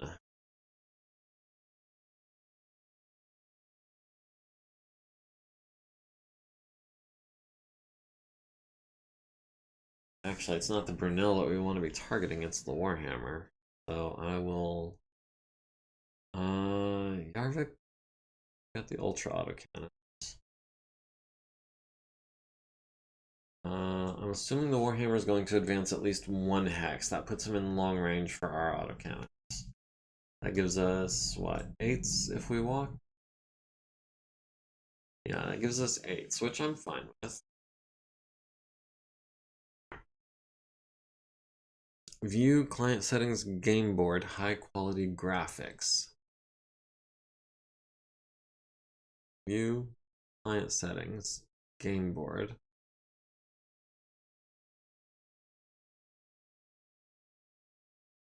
high quality graphics. Okay. Oh, that makes a world of difference. Oh man, I don't know how you found that, but thank you. I really appreciate that. That is definitely going to speed things up for us. And I don't even know if it made a visible difference at the resolution that I'm streaming at or on the monitor I'm looking at. It really looks pretty much the same. Earl, we said was going to walk, try to land some LRMs on the Warhammer. Petra, likewise, I think. Oh, okay, no, I take it back. I can totally see the difference now. Um, yeah, that is. I don't know why they added these white lines. I don't know if you guys can see that or not. But there's Crispy, yeah.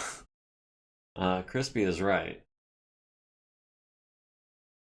So that's anti-aliasing, huh? Alright, well, we've got the Warhammer at extreme range. That might be good enough. And then Wyvern is actually going to sprint this turn because otherwise he has no target except, well, if he doesn't sprint, he's got no target. If he does sprint, he's within range of the Brunel. Now the Brunel has... Do not tell me the Brunel is unarmed. Those things carry massive weapons. And the Brunel seems to be unarmed. So he's not a threat at all, actually. I was worried he would have like LRM 20s in the dump truck rear, or an autocannon, or 4. Good for future space and large battles, though. Yeah, I would say even on the battle that we're in, this is a lot more playable than what we were looking at. I don't know what they did because the graphics looked the same to me with the high quality graphics on as they did in 49.12, which ran a lot faster. Oh, and the Warhammer walked 1 hex. Did not actually advance like I was expecting him to. Do we want to try to disable the Brunel? The Brunel is actually not that slow. It's a 3-5, so he's moving 5 hexes a turn. I'd like to get in behind him and try to disable his motive system, but we'll see.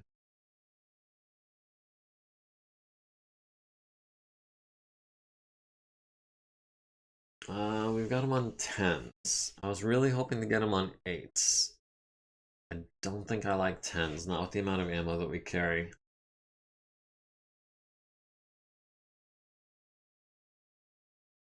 Earl's got the Warhammer on a 10 with the LBX. That's a shot I'm willing to take. We've got 20 shots with the LBX versus 10 apiece with the Ultras. The large laser obviously is out of range. The LRM's on a 10 as well. Maybe we'll hit with something. Who knows? Petra is not in range of the Warhammer, even with the LBX. And of course, Wyvern sprinted this turn. Autocannon 5 turret is taking some fire. Vidette missing the crosscut. The Cataphract hits the Vidette in the front, costing it half of its armor. Missed with the PPC. The Vidette hits the Marco in the right torso for 2, down to 4 armor there. The Warhammer is shooting at the building, trying to collapse it down to 93 structure. The Alice at the Warhammer hits him in the center torso for 7 with the LB-10X, down to 15 armor there. Autocannon 5 turret hits him in the right and center torsos, down to 12 and 10 now. The Hetzer at the Marco on 12s missing with everything, and the Swordsman missing on an 11.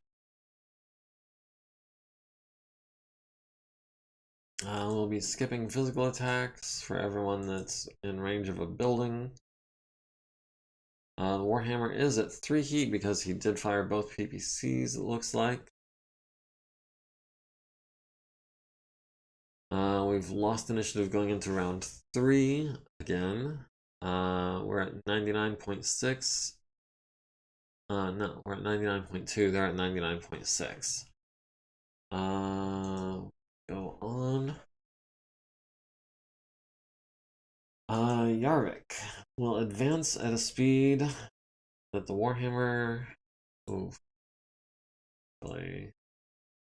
There is no way for us to get over to this vertical other than coming in this way. We will try to make haste.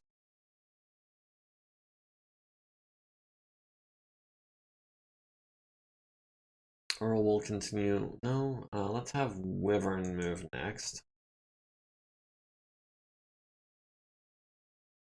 Wyvern might be able to get the Warhammer into SRM range if he doesn't back up again. Actually, Wyvern is the fastest one we've got. What I would like to really get Wyvern into the back of these guys.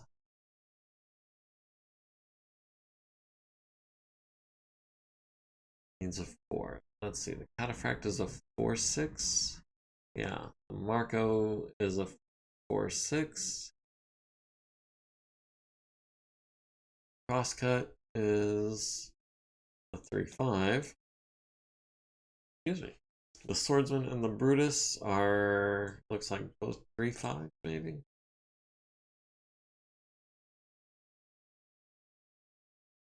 And the Archer, of course, is a 4/6. Our Archer is a 5/8. Makes him probably the most maneuverable thing on the field. So yeah, we'll go ahead and take that 4. And we made it. Good deal. Earl will run forward, I think. Maybe we can disable this Warhammer before very long, and then we can advance to the left. Oh, there's an Enforcer coming in from the right. And we don't have any coverage on the right side at all. Whoops. Yeah, let's go ahead and move forward. Archer needed a 4, got a 10. Hetzer needed a 3, got a 7. Vedette needed a 4, got a 6.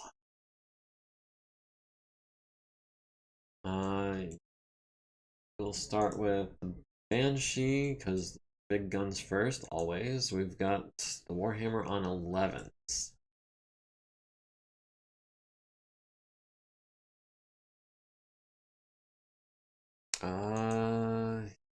Yeah, we'll take the 11 shots.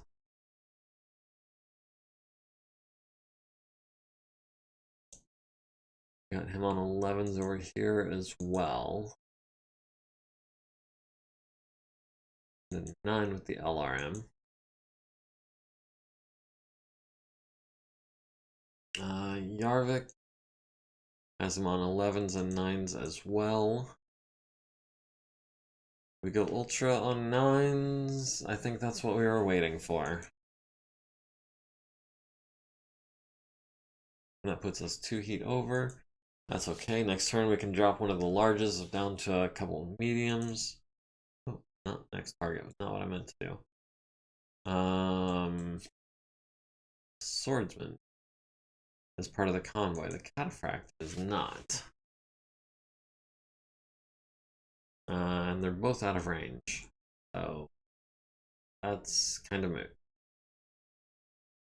And that Marco is really booking it.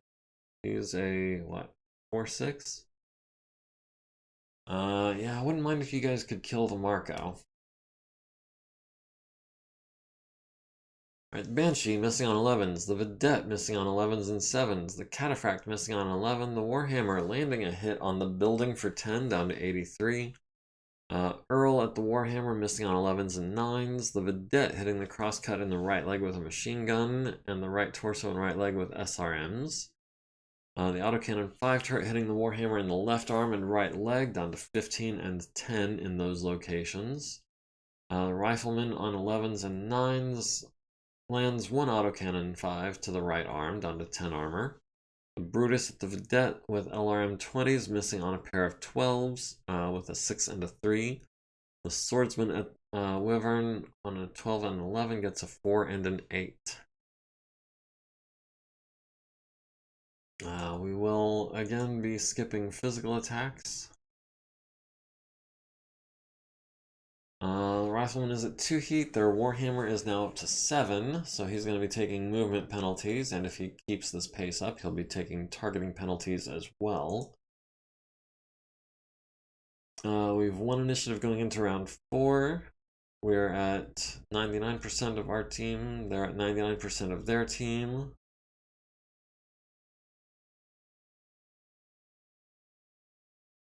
Let's see. Kind of want the Brunel to advance first so that we can then advance on the Warhammer. I would take this Rifleman against a Warhammer.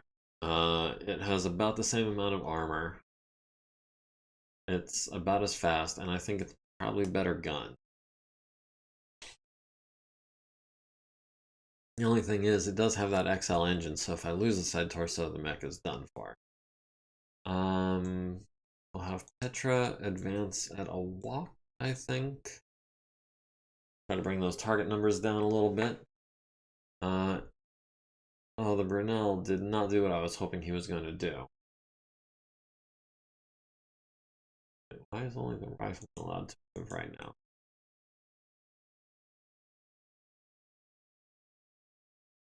Can I not move Wyvern?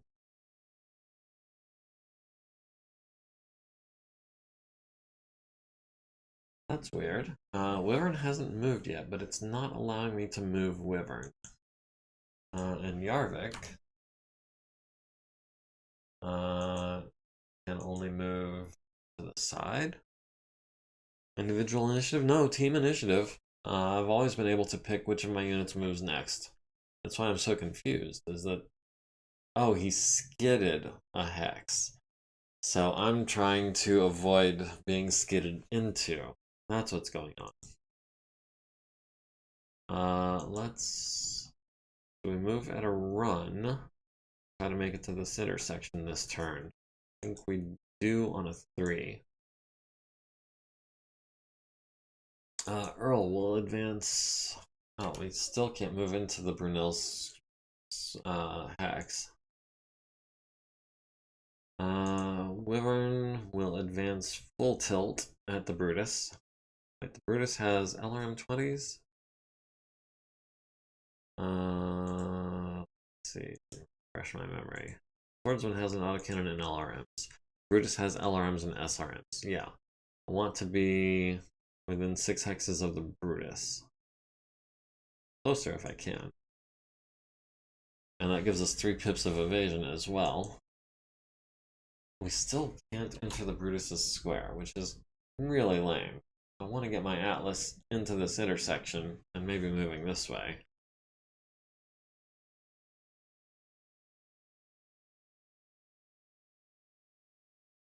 Brunel needs a 5, gets a 3 for reckless driving on pavement. Rifleman avoids the collision, needed a 4 to avoid the skid, gets a 9. Displaced into Hex 3118, violating stacking with the Banshee, unable to step out of the domino effect. Banshee is displaced into Hex 3117. Rifleman needs a skill check for running and turning on pavement. So that's what happened there. The Brunel entered our hex, we entered the Banshee's hex, and then from there we were allowed to move. And the Banshee needs a 4 to keep from falling over due to the domino effect and succeeds. Yarvik at the Enforcer, perhaps? Love all the edge case rules in Battletech. Stacking is actually one of the more basic rules, I feel like. It can get a little complicated, especially once you get into the domino effect and things like death from above and charges. Because with a charge or death from above, you actually stop 1 hex short of your ending hex until the very end of the turn, after movement and shooting. And then you enter their hex during the physical attack phase. So that can be a little complicated as well. That's going to be the large laser. That's going to be 2 ultra autocannons. That's going to be 2 mediums on 9s. That puts us 2 heat over, which is fine. Earl does not have... Oh, there's the Warhammer. Earl does not have eyes on the Warhammer anymore. Earl does not have eyes on anyone but the Brunel. So we're going to go cluster munitions.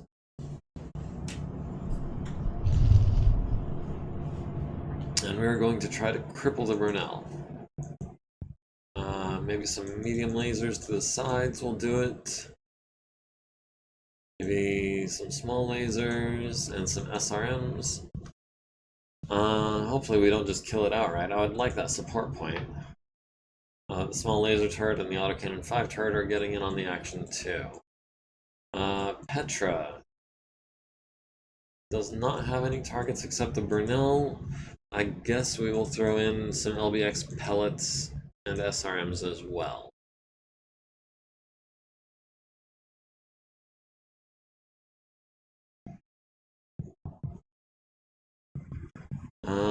Last but certainly not least is Wyvern, and we'll be taking 5s on the Brutus. And that'll put us 2 heat over, and then we'll have hopefully backshots on the Archer next turn, and/or the Cataphract. Oh, the Brutus's turret's locked. The Cataphract hitting building in hex 2227 for the autocannon 10 and the PPC, and a pair of medium lasers, so that's 30 points of damage. Rifleman at the Enforcer hits him in the center torso with a large laser, hits him in the left torso and right arm with autocannon 5 shots, hits him in the left arm with 2 more autocannon shots, down to 4 armor, and the right leg down to 15 with a medium laser hit. The Warhammer hitting the hex 2924 with 10 points of damage. Earl at the Brunel hits it with 4 pellets and immediately immobilizes the Brunel. Now all we have to do is keep it from getting destroyed. It's stunned for 2 turns. The Enforcer hits the Rifleman, our Rifleman, in the right arm for 10, down to 10 armor there. Would have hit us in the head with a large laser, but we rerolled it with edge down to the right leg, leaving us with 20 armor there. And the autocannon 5 turret destroys the Brunel. Lovely. Petra wastes some ammo also shooting at the Brunel, and the Brutus at hex 2227 down to 58 structure there.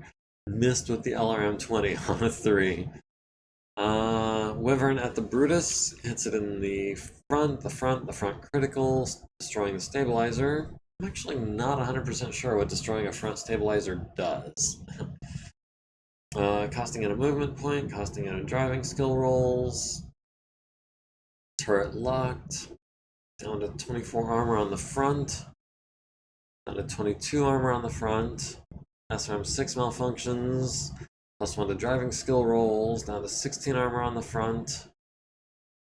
It's going to be another turn before we can get the kill. The Enforcer needs a 4 to stay standing, gets a 3, falls on his left side for 5, down to 7 armor. Needs a 4 to avoid hurting the pilot, gets a 2, needs a 3 to stay conscious, gets a 7. So that Enforcer did not handle that amount of damage very well. Earl has no target. Petra has no target. Wyvern has no target.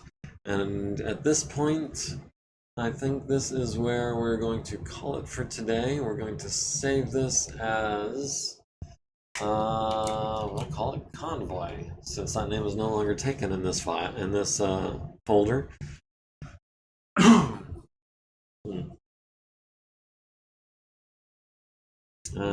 We'll go ahead. I'll do an exit save as well, since why not? Thank you for joining me, Mr. McGorilla. It's always a pleasure. Let me go ahead and save here as well. Varank, always lovely to have you. I'm glad you could make it. Imisa, thanks for joining me. I appreciate the help finding that that graphical setting.